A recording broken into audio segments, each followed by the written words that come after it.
Welcome everybody. We're just waiting for a few more people to join us and we'll start shortly.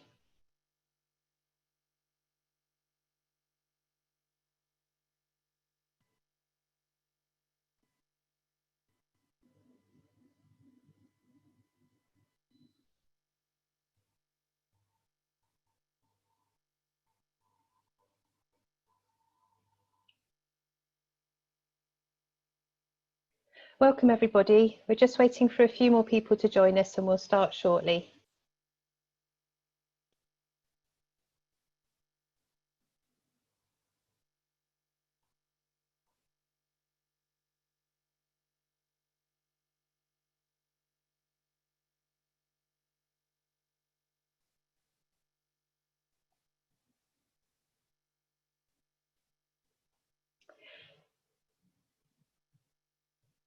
Thank you for joining this webinar, which is the first in a 6-week series running between now and the end of August, covering data on HE students in the ILR. I'm going to wait another minute or so as we're still expecting some other people to join us, and I'll get into the content of the webinar shortly.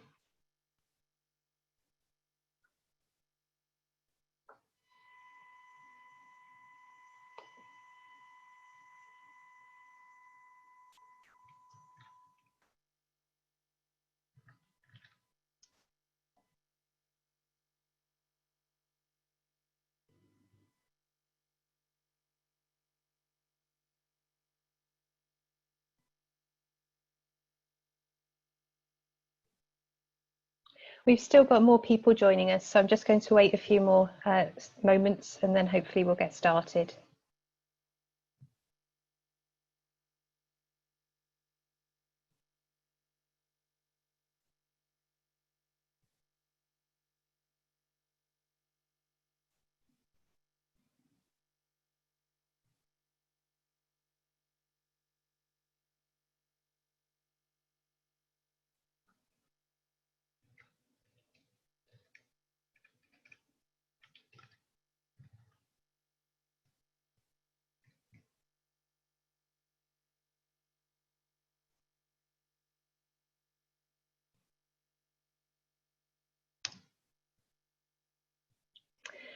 Okay, my name is Caroline Charlton and I work in the data assurance team at the OFS.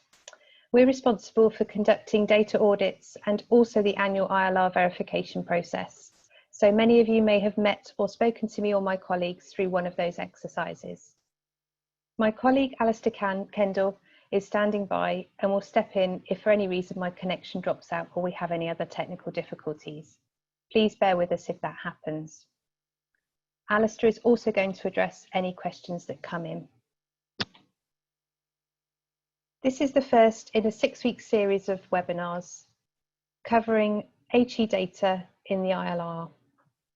They're aimed at staff responsible for compiling data in the ILR, but will also be useful for other staff involved in the management and oversight of HE student data. You'll need to sign up for each webinar in the series, and we're really pleased by the number of you that have already done that. We are still open for bookings though, so if you want to join other sessions and you have not already signed up, please feel free to do so. The next webinar is next Wednesday, the 29th of July. Each webinar will be recorded, so if you can't join us live, you will be able to access that recording. However, we hope that as many of you as possible will join live, as we're keen to receive and hopefully respond to any questions you have as we work through the material. Before we begin, I have some housekeeping notices. There's a chat facility in Zoom, which is there if you need to contact a member of the events team supporting the webinar, if you have any technical difficulties, for example. There are also live captions available, and they're available via the closed caption icon on your screen. If you have a question about the content of the webinar, please submit this via the question and answer feature and not the chat. Please feel free to submit these at any time in the webinar. We'll be pausing periodically to answer questions verbally during the webinars, and we'll also take away any that we need to investigate or any that we don't get to, and we'll respond outside of the session. After the event, we'll be emailing an evaluation form to participants who have agreed to receive one. We would really welcome all and any feedback that you have. This is the first time we've run webinars on the ILR like this, and we're really keen to hear if you find them helpful or if there are any changes we could make to improve them. This session is very much an introduction to the series. We'll be covering our definition of Hecis. We'll talk a little about how we use the LARS database and about collaborative provision and how that should be returned in the ILR. We'll then move on to talking about our expectations for data management and oversight at providers. And we'll give you some examples of good practice in this area that we've observed at providers.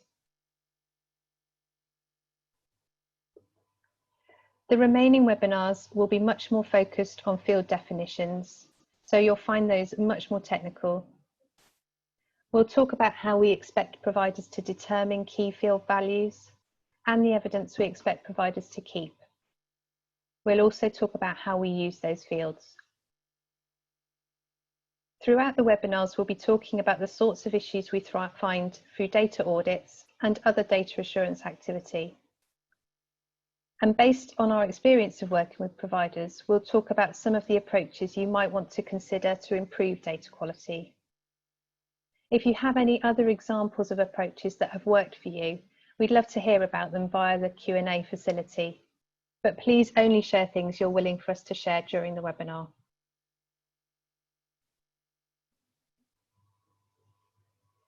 This slide shows the remaining sessions we have planned.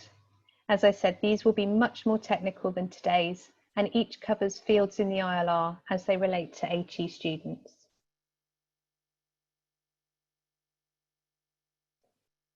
We'll be making the recordings and the slides available after the webinars on our website, hopefully within a few days of each session. We hope that these slides and presentations will be helpful for you, but obviously they're not intended to replace official guidance. And you will also need to refer to the ILR specification and support manual as you usually would when preparing your return. You'll see that the guidance on many fields in the ILR specification refers to the Hecis guidance. And I would encourage you to refer to that for those fields, as that guidance will often provide additional information and examples which are crucial to ensuring you're returning field values in line with our expectations. I'd also like to highlight that the OFS funding team are planning separate online training on Hecis later in the year, and I'd highly recommend any of you involved in that return engage with that if you can.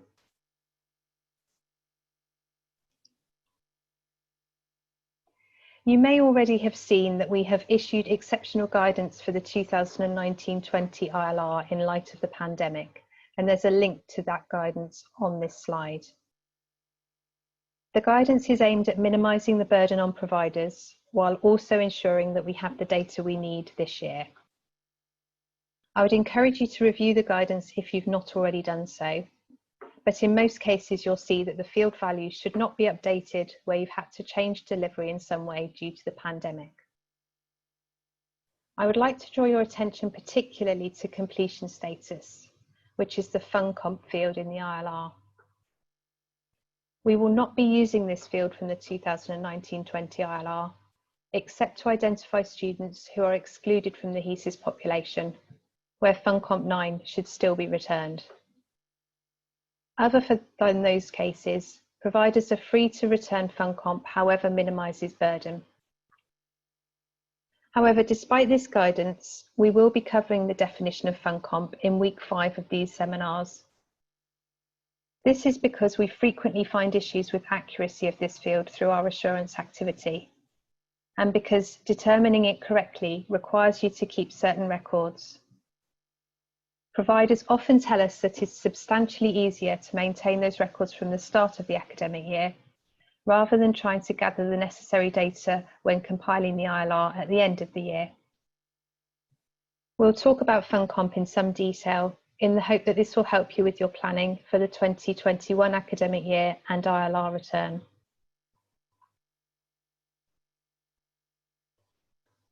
I'm now going to talk through our definition of HE and how we use the Learning Aims search.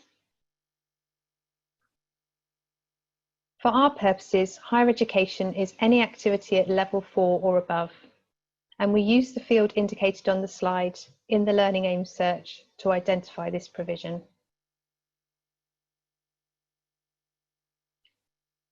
Recognised HE for funding purposes is a subset of this. It includes courses that are designated under the 2011 Student Support Regulations, other than those leading to a qualification in the Register of Regulated Qualifications. Credit can be included as recognised HE if it meets the conditions in the Hecis guidance.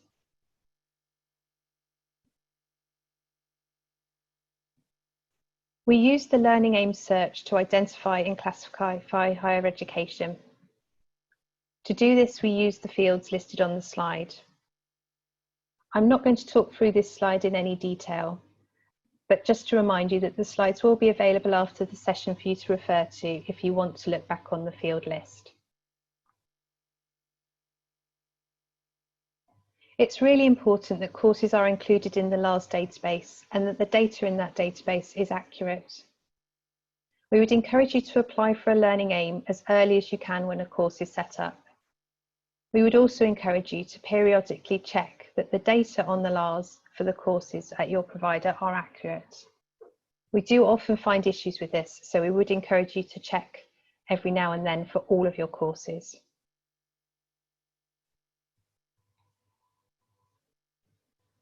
There are just a couple more slides I'll talk through before we pause for any questions. First, I'm going to talk briefly about collaborative provision. Many colleges are involved in subcontractual relationships, whether that's delivering teaching for students registered at another provider, known as subcontracting in, or subcontracting out provision so that students registered with your provider are taught by another. For the ILR, HE students that are subcontracted out should be returned, as for any of your students. The provider teaching them should not be returning them. Fields Partner UKPRN and PICO Lab should be completed to show the partner delivering teaching and the proportion of the aim delivered by them. Students that are subcontracted in should not be included in the ILR. Instead, these would be returned in the HESA return or the ILR by the provider registering the students. We often find significant issues with data quality where provision is contracted out. In particular, we find that providers are unable to explain why field values have been returned in some cases, or may be unable to provide evidence that is needed to determine accurate field values. Responsibility for data quality lies with the provider returning students, in the same way as if the students were taught by the provider.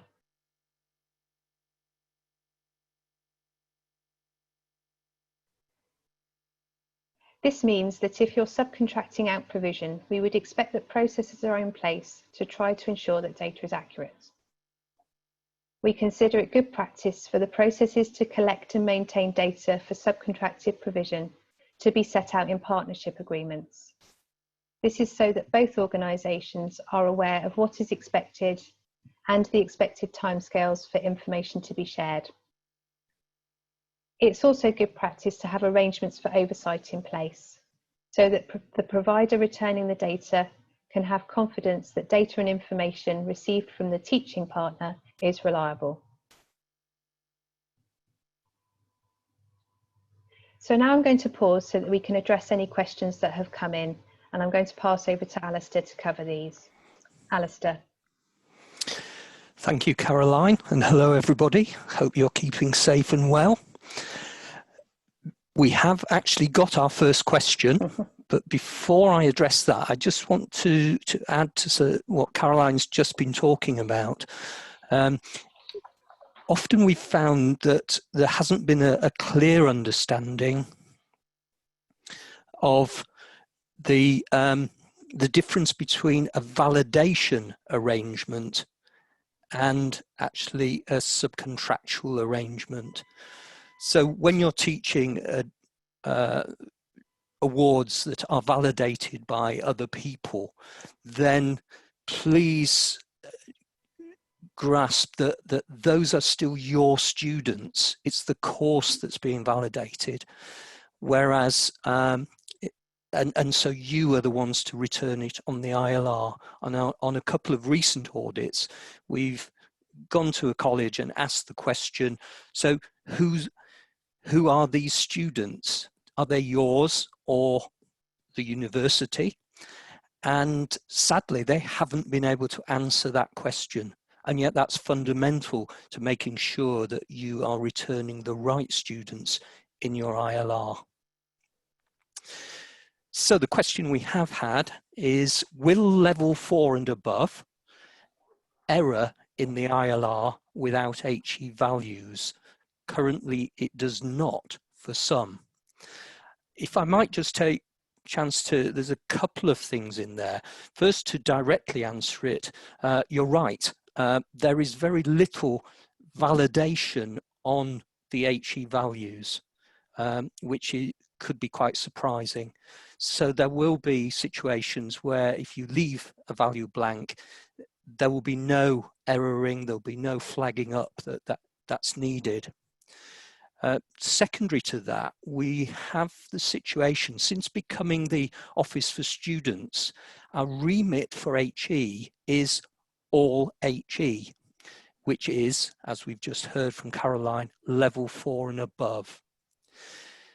Now that's slightly different from the expectation that we had as the previous organisation as HEFCE.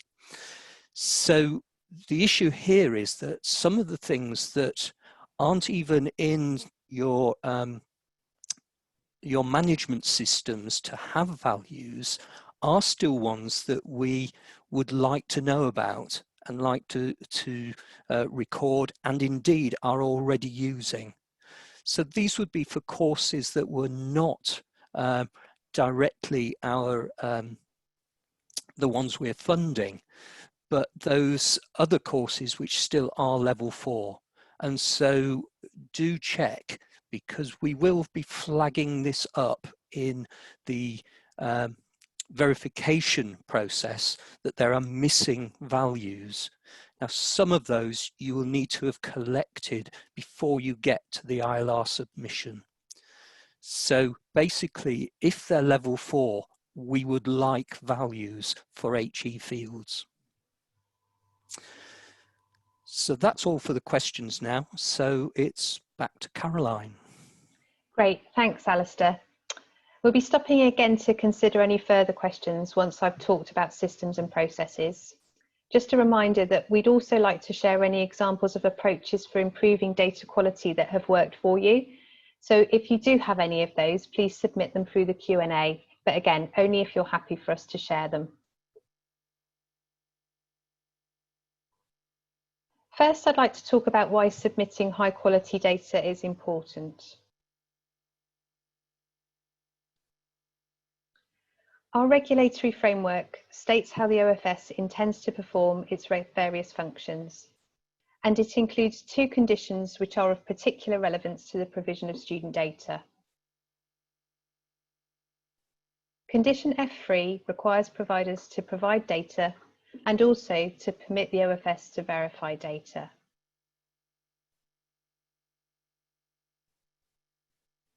F3 requires providers to cooperate with monitoring or investigations by the OFS. When the OFS assesses compliance with condition F3, the quality, reliability and timeliness of information provided will be considered. I'd also like to draw your attention to condition E2, which requires providers to have adequate management and governance arrangements in place to comply with all conditions of registration. And obviously that will include F3.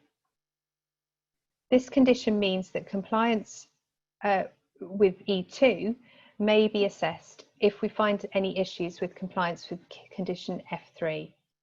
So if there are concerns about data quality at provider, we may well also consider whether condition E2 is being met.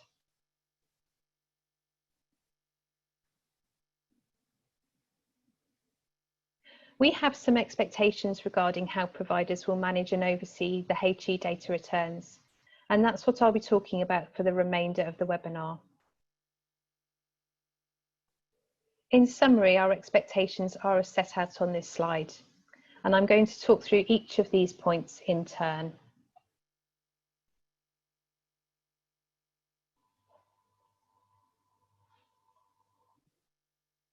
The first may seem really obvious, but we would expect that systems and processes are designed to deliver accurate data. In practice, that can be quite complicated, and it means that you need to have an understanding of the field definitions and what's required. You'll need to also have a suitable student record system or an alternative system in place to capture and manage student data. Processes for application, enrolment, and managing data throughout the student life cycle will need to be designed to gather adequate information, including reviewing supporting evidence where that's necessary. Validation warnings and checks should be used where possible to avoid errors, and that's particularly important where data is input manually.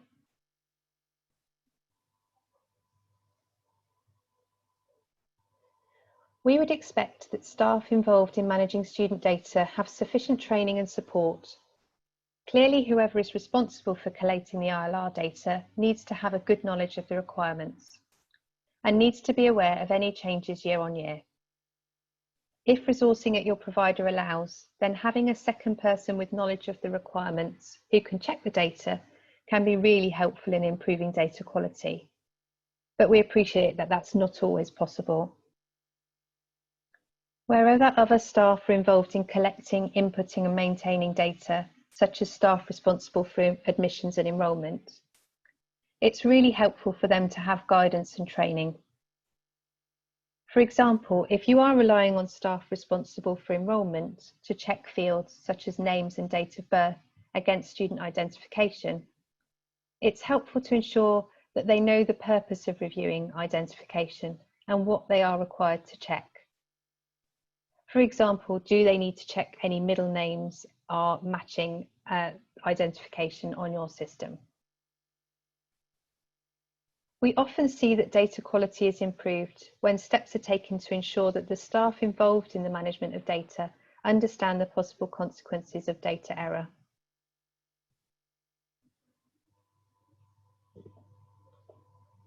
We strongly recommend that the processes to compile and maintain student data are documented. As I said earlier, it may not always be possible for providers to have more than one individual able to collate and return ILR data. Written documentation can reduce the risks associated with over-reliance on the individual usually responsible for this. It also helps ensure that key steps in the process, including checks, are not missed. Documentation can also be a really useful tool in ensuring that the lessons from previous year's returns are learnt.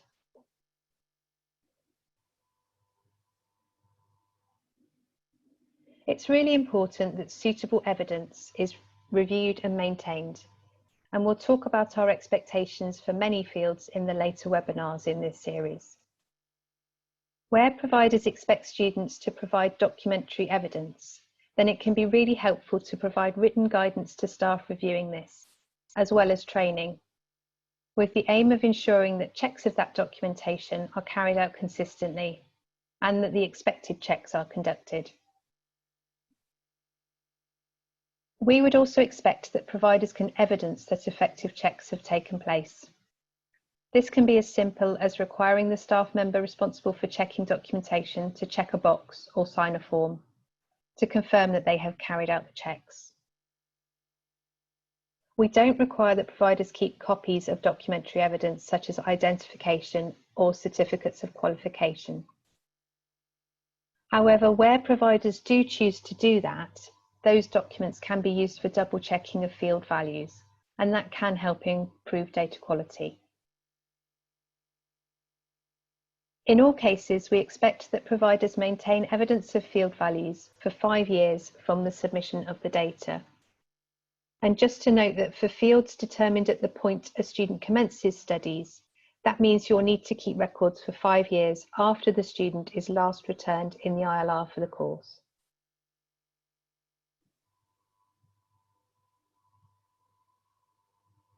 We often find through audits that providers determine many fields at enrolment, and that these are not always reviewed as students progress. There are fields where we would expect the value to be reviewed each year, such as the field which captures the type of term time accommodation, which clearly may change as the student goes through their course.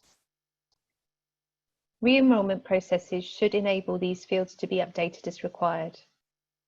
We would also consider it good practice to use re-enrolment as an opportunity to recheck and amend as necessary other key fields. We expect that providers are able to evidence that continuing students have returned to study. This may be achieved through approaches including requiring continuing students to re-enroll in person or through monitoring attendance through registers.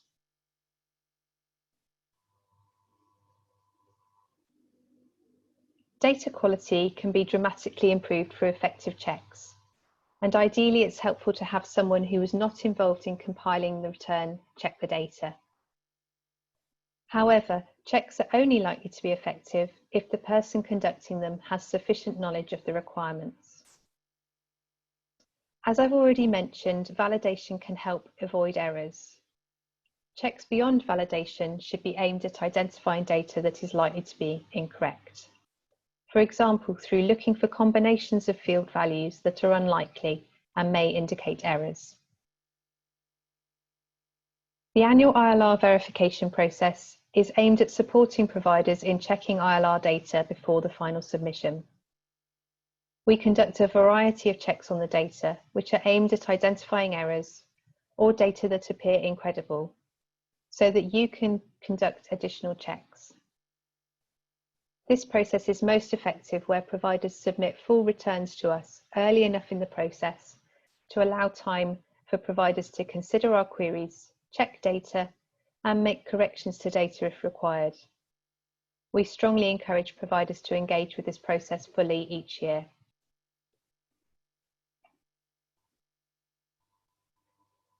Finally, we would expect that the effectiveness of processes would be evaluated periodically. As I've highlighted, the provision of high-quality data is really important, so we would expect that providers will from time to time consider whether the processes to compile and manage data remain appropriate. Wherever errors in data are identified, we would expect that processes are reviewed to avoid errors recurring.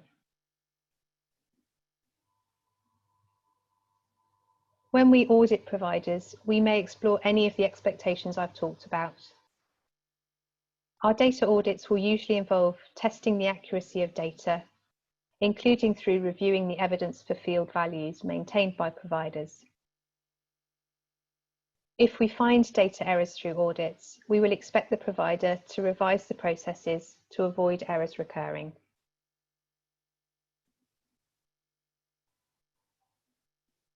Finally, I'm going to talk a little about our expectations for oversight of data at providers. Given the importance of data quality, we expect senior management and governors to have sufficient oversight to gain assurance. How this is approached will vary between providers, and this slide lists some of the approaches we have seen through our work in the sector. We frequently see some level of reporting to senior management about processes to collate and return student data, and we would expect to see exceptional reporting where major issues with the collection or returning of data are identified. We also often see internal audits or similar external reviews of data quality or data processes. These can be really helpful in providing assurance to senior management that the processes in place are adequate. Audits can also be invaluable in identifying issues or weaknesses, which the provider can then take action to address. When we conduct a data audit as a provider, we explore who's responsible for compiling returns and also who has oversight of the relevant processes. We will also usually explore how senior managers and governors gain assurance that the systems and processes in place are appropriate and that the data returned is accurate. We'll usually consider if any sign-off processes are appropriate. And then finally, if we do identify any data errors through audit, we would expect that the governing body will oversee actions aimed at identifying any further issues and addressing the identified issues. That's all of the slides I have. Before I pass over to Alistair one more time, I'd like to thank you for joining us today. I hope you found it helpful. Alistair. Yes, we've had a couple of questions. One I have answered in the chat, but having done so, have suddenly found less confident. The question was, are all level 4 and above students, even though they're not being funded by the OFS or fundable by the OFS, counted for the OFS fee banding? Now, I believe that is true. So it's a measure of all the HE activity that you as a provider are engaged in. And it also highlights something we'll come on to in later weeks, the importance of the field STU load, which is what we use to basically add up that activity. So important, yes, that you put sufficient in there, but you might also consider making sure you don't put too much STU load, particularly if students have left partway through the year. The other question is, are there any minimum levels of expectation and good practice for checking student identification? For example, should we be checking passports, driving licenses for everyone? There's, I guess, different standards for this. The key thing is in the definition of things like the names, the dates of birth. It does actually say this should be the legal name. And so the question you need to ask yourself is, what evidence do you need to assure yourself of the full names of the person and their date of birth? That we do not prescribe what you look at to do that, but for example, seeing evidence of a passport or a driving license, a birth certificate, would all be good evidence. For audit purposes, to scan those and save them for the 5 years that we recommend, that you need to, then that's the gold standard. It means if there is an audit, we can ask, can you show why you've entered that date of birth against that student, and you could show the scanned data. We don't need to have that. And as Caroline has already mentioned, there is the possibility of, say, on a registration document, indicating that the person doing a face-to-face interview or responsible for that has actually seen a passport or a driving license. So we would be looking to see some signed document that indicates the evidence was there. This would also cover things like qualifications on entry, unless you're showing data from the pupil learner record.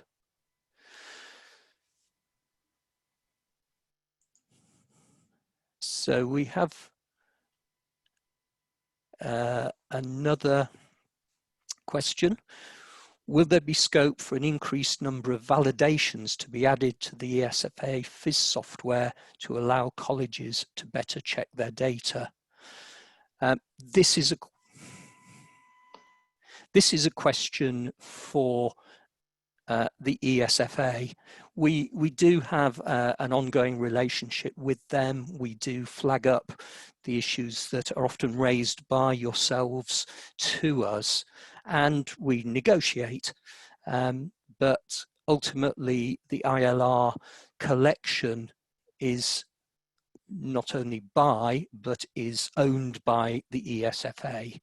So we have a good relationship there with them, but things that maybe we won't want don't necessarily happen if there are other conflicting ideas.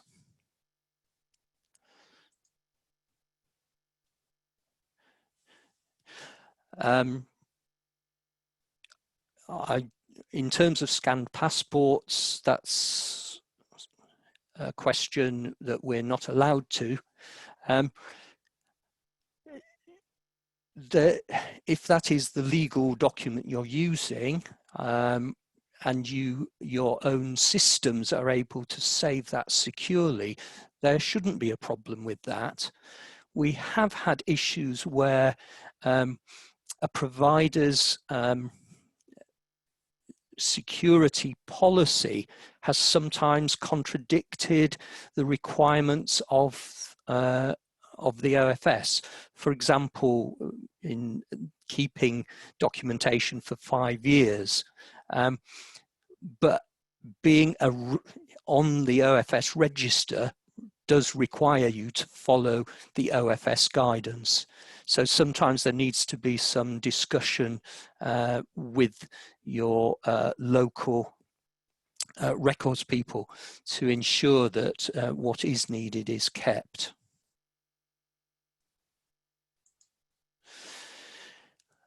Moving on, as part of the data assurance processes, do you sign data off as credible before it is assessed as part of other conditions of registration, such as the B conditions? Firstly, I think I'll address this in 2 parts. In terms of our data verification process, we are not signing that off. In the process, we ask you questions often about differences year on year, or differences or inconsistencies within a particular submission. We ask for a response to those, which not everyone does, but we do note those who don't respond to those questions. But we are not doing an audit at that point, so we can't tell you that what you're telling us is actually true. So we would often respond, we are content with your response. So it's your data. When you submit it to the ESFA, I know it isn't actually technically signed off at that point, you are accepting responsibility for it.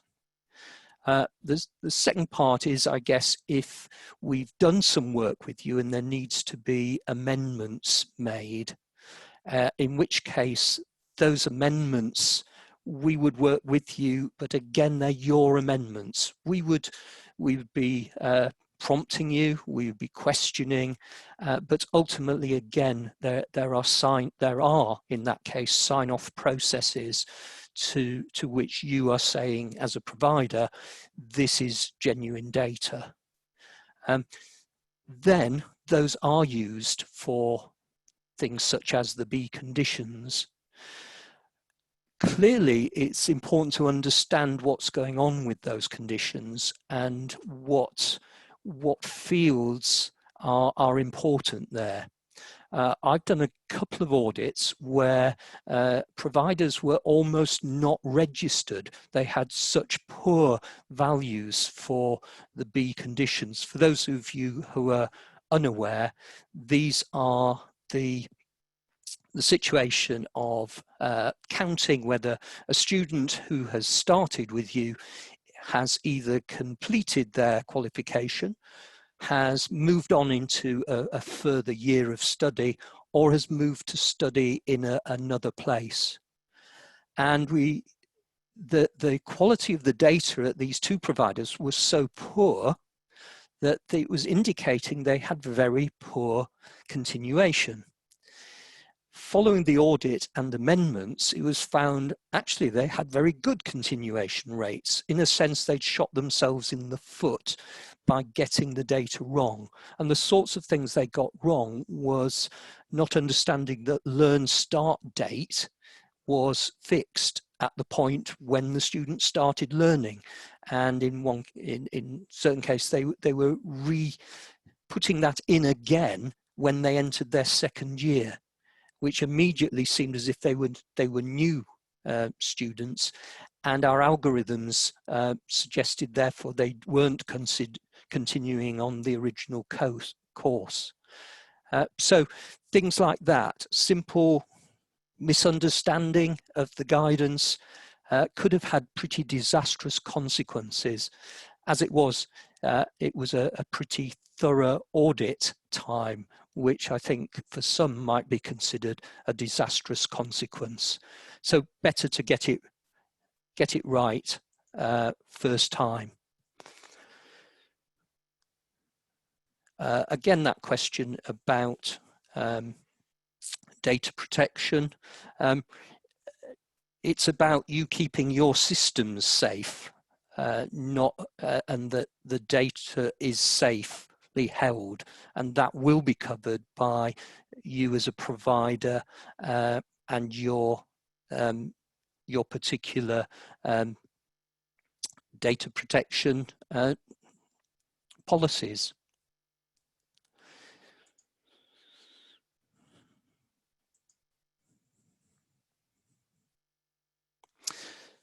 Could there be additional fields in the LARs to identify courses funded by HE, or not to replace the previous field? Also, is there a plan to include HECOS codes in the LARs alongside the LDCS codes? Again, I refer back to the issue of the LARs being responsibility of the ESFA. We use the field quoted earlier in the lecture, I can't remember it offhand, which then clearly does define what is HE.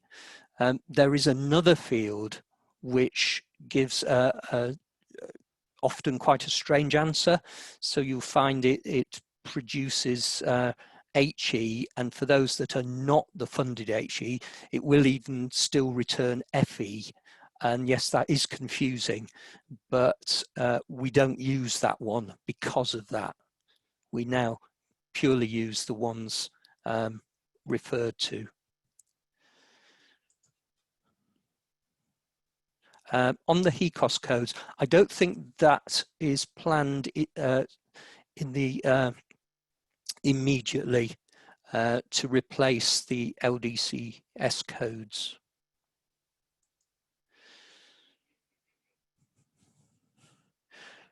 Okay, there's a question about using early ILR returns to pre-populate most of the Hecis return, as it would make our lives considerably easier. We could just then add details like predicted starts, predicted non-completions and new entrants. I mean, that's an interesting thought, something for our colleagues who are looking at Hecis and the future of Hecis. I think that the difficulty has been in terms of the ILR, because we have tried to use early ILR for getting a view of how things are going, but it's never been complete enough. And if you think the amount of activity we put into verifying the ILR, the R14 submission at the end, there are concerns that we'd be asking for some sort of quality assurance on an early return. So those are the sort of difficulties with it, but we will pass that one on to colleagues for their consideration.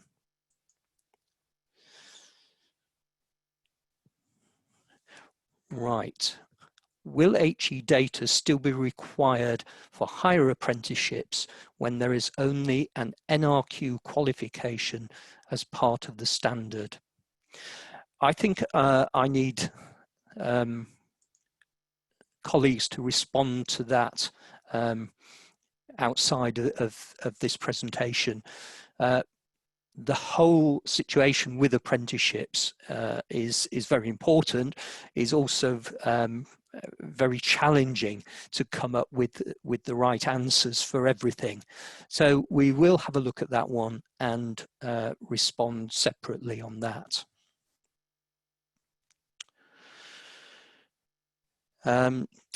Okay, a follow-up to my response on the Hecis codes, but to have that alongside to help with reporting.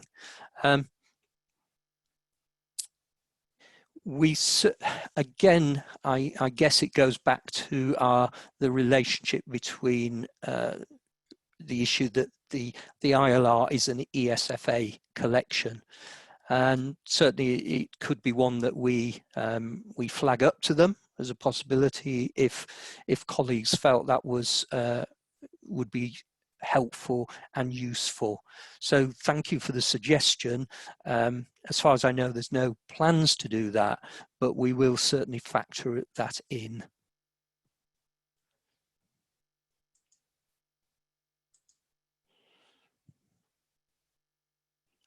I have with apprenticeship standards, can this be shared? I'm not sure what that question is saying. If you'd like to expand on it a bit, we could have a go, but again, probably we would want to respond to it outside of this webinar.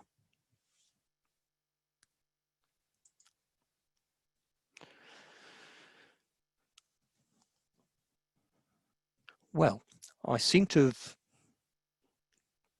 got to the end of your excellent questions, and I hope I've made at least a partial attempt at answering them, not necessarily excellent answers.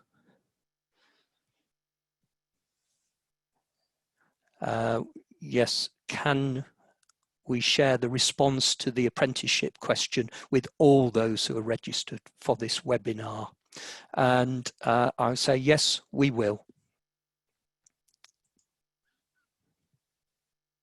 Yeah, and follow-up question, yeah. So anything that we are asked here and we have to get back to you will be available to all those who've been participating at least. So yeah, thank you.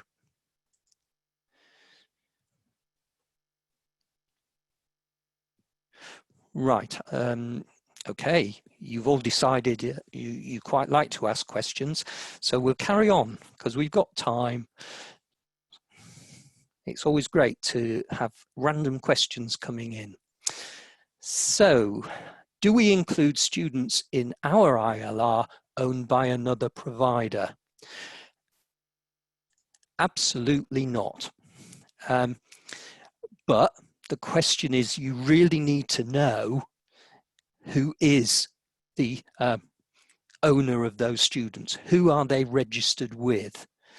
And sometimes it gets a bit subtle, and possibly that where we've come across issues with this is often where there's been historical relationships and where individuals are no longer working with you as a provider. I've certainly been at one place where there was really they just didn't know, nor did they have the paperwork, because this had been an arrangement that had gone on for many years, and that was really quite serious, and it had some financial consequences. So basically, again, if they're registered with you, then they're your students, even if you subcontract that out and they are taught or partly taught by another provider. And similarly, if they're registered again with somebody else and they are subcontracted to you for teaching, then you do not return them on the ILR. And the follow-up is, even if we coded them as non-funded, yeah, the rules are that they should not be in the ILR. They may be on your system, and obviously very likely they will be on the system, but they shouldn't be returned in the ILR if they are registered with somebody else. We do actually run now, over the last few years, we've run an attempt to check whether there are students who seem to be duplicated between the Hecis return and the ILR return. And again, that throws up some interesting situations, often, and not necessarily, as some would think, that it's the college's fault. It can be the universities in that situation who are getting it wrong.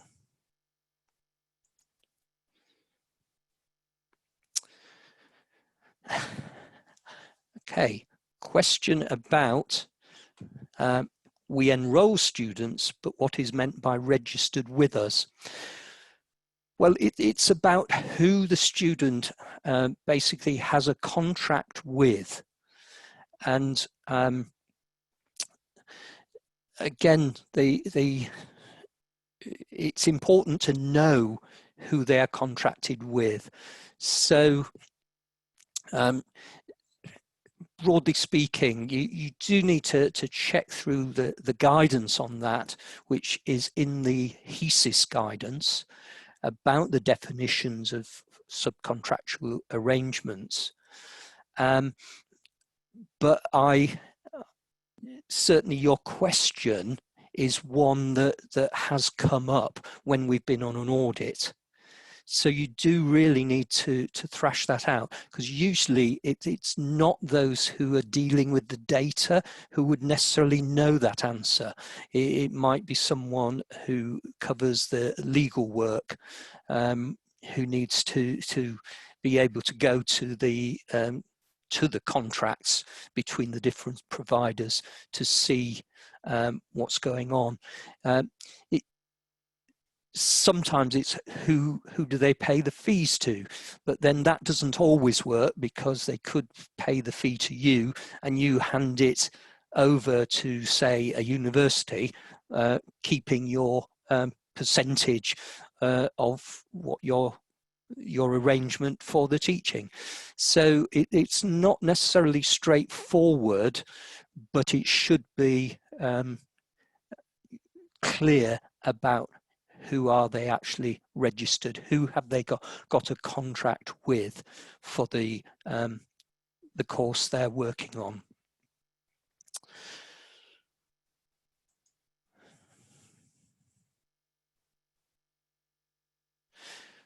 Okay, we've got a COVID question here. We have students who are going to need to sit their assessment in October and November due to COVID, but they want to go on to the top-up in September. So we need to record their H&D foundation concurrently. Yeah, with just thinking about the November the 1st situation. Right, I think we need to be careful about this. One of the things we'll cover later on is about when has their active engagement with the course finished, which does not include an assessment period that doesn't immediately follow on. So if they are just sitting their assessment in October and November, you would still return them, but they would not be returned as any active activity in the 1920 year. You could, if they return an end date, and which would be in the, sorry, make sure I'm getting my years right. So they wouldn't have any activity in the 2021 year, but for the 1920 year, you could potentially still return an actual end date, which was marked the end of their time of activity or their expected activity in 1920. So if it is just the assessment, if they're coming back to actually study a module after the 1st of August, then that is activity that would be counted in the 2021 ILR.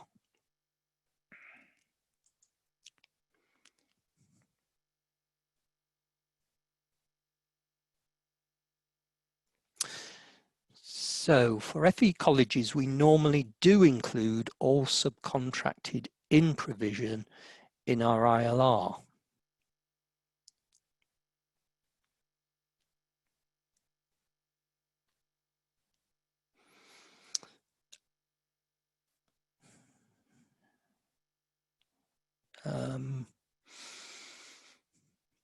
I think we need to just look at that again separately.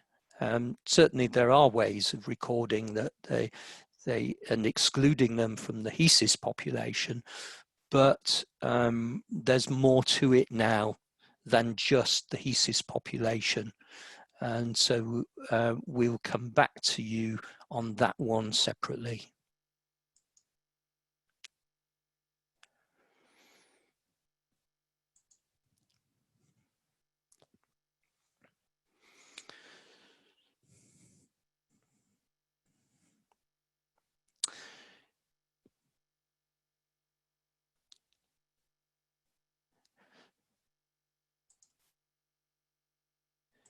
Okay, we've had 2 further comments pointing us to the ESFA Provider Support Manual. So we'll check into that and we will advise what should be happening there.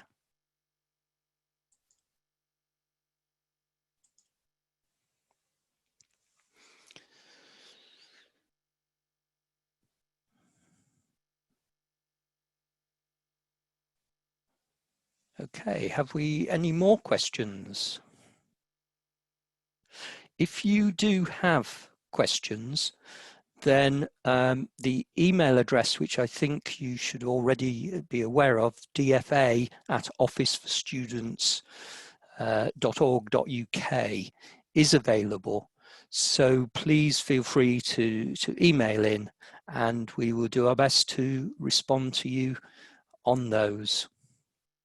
So thank you for listening and responding and putting me on the spot. And just a question, how can we access the slides later? Do I need to sign up to get them? No, if you signed up and you've obviously been on this webinar, you will be able to access them on our website.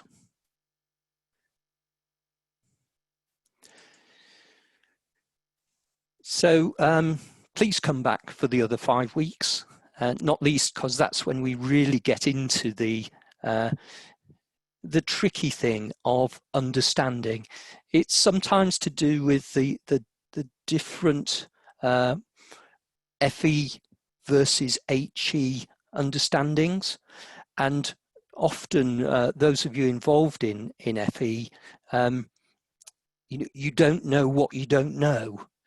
And when we do engage with providers, particularly the colleges, we find people quite surprised, really, that they haven't known that what they were doing was an issue. So this is why we're doing this course. Keep safe, keep well, and we will see you again, hopefully live over this summer period. But if you are getting away for a break, do pick it up on the recording, and yes, we'll see you next week. Thank you.